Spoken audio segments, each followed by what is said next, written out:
సాధించడం అనేది కొన్ని వేల కోట్ల ఛాలెంజ్. ఇది 10 సంవత్సరాలైనా క్యాపిటల్ సిటీ పునాదులు సరిగ్గా ఇలా అంటే రేపొద్దున అసలు హైటెక్ అనే ఒక గేమ్ ఆడి మిలియన్ కోట్ల టర్న్ ఓవర్ ఇవాళ ఎకరం ₹1,00,000 ఉన్న ఎకరం 10 కోట్ల నుంచి 100 కోట్ల వరకు వెళ్ళిపోయినటువంటి స్థితి. ఇదే రెవెన్యూ రేపొద్దున ఆంధ్రప్రదేశ్లో డెవలప్ కాదా? డెఫినెట్గా డెవలప్ అవుతుంది. మరి అది ఎవరు తినాలి? ఏ వర్గం ఒకటి తినాలి? ఏ పార్టీ ఒకటి తినాలి? 2 కేంద్ర పార్టీలు ఉన్నాయి కదా, బొమ్మ బొరుస పార్టీలు. అవి 2 తుగ్లక పార్టీలు, 2 ఒకటే మతవాదం, ఒకటే విదేశీవాదం. మరి ఈ 2 పార్టీలు కబలించాలని ఆంధ్రప్రదేశ్ని ట్రై చేస్తున్నాయి. వాళ్ళకి బానిసలుగా ఉండేవాడు ఎవడైతే సీఎం తలంచుతాడో వాడిని సీఎం అని చేస్తారు. ఎందుకంటే ఈవీఎంలు ట్యాంపరింగే కదా. ప్రస్తుత పరిపాలన ఎలా ఉందంటారు ఆంధ్రలో? ప్రస్తుత పరిపాలన గురించి మనం ఉచితాలు ఇచ్చి పరిపాలన చేయటంత దరిద్రం ఈ ప్రపంచంలో లేదు. ఎందుకంటే అమాయకులను బానిసలుగా మార్చడం. రేపంతా డబ్బంతా అయిపోయిన తర్వాత ఉచితాలు ఇవ్వలేరు కదా. ఉచితాలు ఇవ్వలేనప్పుడు వీళ్ళు ఆకలి మంటలతో తినకుండా మానేస్తారా? ఎప్పుడైతే ఉచితాలు వచ్చినాయో వాడు కష్టపడడం మానేశాడు, వ్యవసాయం చేయడం మానేశాడు, కూలి చేయడం మానేశాడు, ఉత్పత్తులు తగ్గిపోయినాయి, పరిశ్రమలు లేవు. ఆంధ్రాలో పరిశ్రమలు లేవు. కాస్త వ్యవసాయం మీద ఆధారపడితే వ్యవసాయదారులు కూడా ఇవాళ వ్యవసాయం చేసే పరిస్థితి లేదు. కాస్త పొలం ఉన్నవాడు కూలీని పిలుస్తుంటే 1000 రూపాయలు ఏంది రానంటున్నారు ఇప్పుడు. ఎందుకంటే నెలకు 3000, 4000, భార్యకు ఒక పెంచను, భర్తకు పెంచను, ముసలోడికి పెంచను, కడుపు నిండా తిండి ఉంది కదా, పని సరిగ్గా చేయట్లా. అంటే పనికి రాని దద్దమలు చేశారు ఆంధ్రప్రదేశ్ ప్రజలంతా. ఇది మంచి అంటారా? అంటే ప్రభుత్వం మంచి చేసిందంటారా? తాయిలాలు ఇచ్చి ఏం జరుగుతుంది ఆంధ్ర రాష్ట్రంలో? అసలు ఈ దేశంలో ఏం జరుగుతుంది? రాజకీయం మనిషి పుట్టిన తర్వాత, మానవత్వం ఉన్న తర్వాత రాజకీయం ఎట్లా చేయాలో ప్రజా సంక్షేమ రాజకీయాలు చేయాలి, ప్రజా సమతా సిద్ధాంతాలు తీసుకురావాలి. మరి ఇవన్నీ మానేసి కుట్ర రాజకీయాలు ఏంటి? 70 సంవత్సరాల తర్వాత కూడా ఆధిపత్య రాజకీయాలు, క్యాపిటల్ రాజకీయాలా?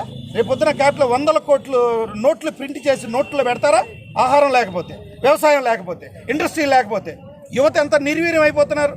ఆంధ్రప్రదేశ్లో ఉన్న యువత ఎన్ని వందల మంది అమెరికాకి, లేదంటే జపాన్కి, లేదంటే ఇటలీకి వెళ్ళిపోయి మన మానవ సంపద అంతా ఈ దేశం వదిలి వెళ్ళిపోతే మరి ఇక్కడ ఎలాగో ఇవాళ రైతు కూలీలు కూడా లేరు. మన రాష్ట్రంలో వ్యవసాయం చేయడం రైతు కూలీలు లేరు. బిడ్డలను చదివించుకుంటేనే ఫారెన్ పోయారు. ఆ రోజు బ్రిటిష్ వాడు వచ్చినప్పుడేమో బ్రిటిష్ వాడు బయటికి వెళ్ళిపోవాలన్నారు, విదేశీ పాలన్నారు. ఇప్పుడు మనమే వెళ్ళి విదేశాలలో బానిసత్వం చేస్తున్నానుగా. ఇప్పుడు చదువుకున్న విద్యార్థులు కూడా బుద్ధి జ్ఞానం ఉండదు. విజ్ఞానం ఉండాలా వద్దా? చదువుకుని విదేశాలకు వెళ్ళి బానిసత్వం చేస్తారండి, ₹1,00,000 ఎక్స్ట్రా వస్తుందని. మన రాష్ట్రంలో ఆంధ్రప్రదేశ్ లాంటి కుండిపడిపోయిన రాష్ట్రంలో వ్యవసాయ ఉత్పత్తులు, agriculture reformation, organic agriculture reformation చేయాలి కదా. ఎవడో ఒకటి చేశాడు ఒక అగ్రిగోల్డ్, వాడిని సర్వనాశనం చేశారు కదా. ఒక 6 లక్షల మంది జీవితాలు నాశనమే కదా.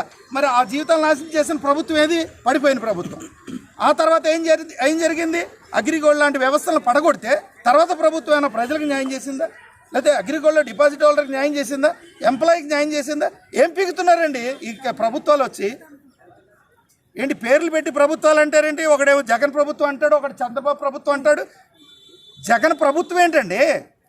రాజ్యాంగపరమైన ప్రభుత్వం ఆంధ్రప్రదేశ్ ప్రభుత్వం అనాలి. జగన్ ప్రభుత్వం అంటారు. ఎవడ బాబు సొమ్ము ఆంధ్ర రాష్ట్రం? ఎవడ బాబు సొమ్ము? జగన్ చంద్రబాబు ప్రభుత్వం. చంద్రన్న ఏంటండి? చంద్రన్న ఎవడండి? బొంగుగాడు చంద్రన్న. ఎవడు బొంగుగాడు? ఆంధ్ర రాష్ట్ర ప్రభుత్వాన్ని గౌరవంగా పిలవాలి. వ్యక్తిగత ప్రభుత్వాలు ఉంటాయా రాజ్యాంగంలో? పబ్లిసిటీ చేయడానికి సిగ్గు శరం లేదు. కనీసం డిబేట్లో మాట్లాడుతూ కూడా చేతకాని వాళ్ళని ఎమ్మెల్యేలుగా సెలెక్ట్ చేసి బ్యాక్డోర్లో ఎమ్మెల్యేలు చేశారు. 105 మంది ఎమ్మెల్యేలు, 60% ఉంది. ఎక్కడైనా ఒక ఎమ్మెల్యే స్టేట్మెంట్ ఇవ్వడం చూసారా మీరు? ఏ ఎమ్మెల్యేనా బయటకు వచ్చి మాట్లాడుతున్నారా? ఎందుకు మాట్లాడరు? నీ కుటుంబ సమస్యలు, నీ కబ్జా సమస్యలు అయితే నువ్వు రోడ్డుకి ఎక్కుతావు, కోర్టులకు వెళ్తావు. మరి ప్రభుత్వం ఎంతమంది? దాదాపు 10 కోట్ల మంది జనాభా కలిగినటువంటి తెలుగు రాష్ట్రం ఈరోజు చీలిపోయిన తర్వాత అట్లీస్ట్ 6 కోట్లు వేసుకోండి. 6 కోట్లకు సంబంధించినటువంటి రాష్ట్ర ప్రభుత్వం మన ప్రాపర్టీ. అది మన ప్రాపర్టీకి లాస్ అయినప్పుడు ఎమ్మెల్యేలకు బాధ్యత లేదా? సీఎంకి ఎదురు తిరగరా? అంటే సీఎం గర్జించే పులే ఏమన్నా? వాళ్ళది కూడా ఇంత ప్రాణమే కదండి. గట్టిగా కాలుస్తే కొట్టుకుపోతారు కదా. ప్రజలతో పెట్టుకుంటున్నారు. ఆంధ్ర రాష్ట్రంలో చాలా ఘోరంగా ఉంది. ఆకలి మరణాలతో చచ్చిపోతున్నారు. కూలీలు వలస కూలీలు అయిపోతున్నారు. ఏం ప్రభుత్వం? బొంగుల ప్రభుత్వం. రేపు ఇంకొక ఆయన ఎవరో వస్తాడంటే మళ్ళీ ఈ ప్రభుత్వం తర్వాత అది కూడా మళ్ళీ భావదరిద్రమే. కొత్త ప్రభుత్వాలు రావాలి, యువత రాజకీయాలు రావాలి.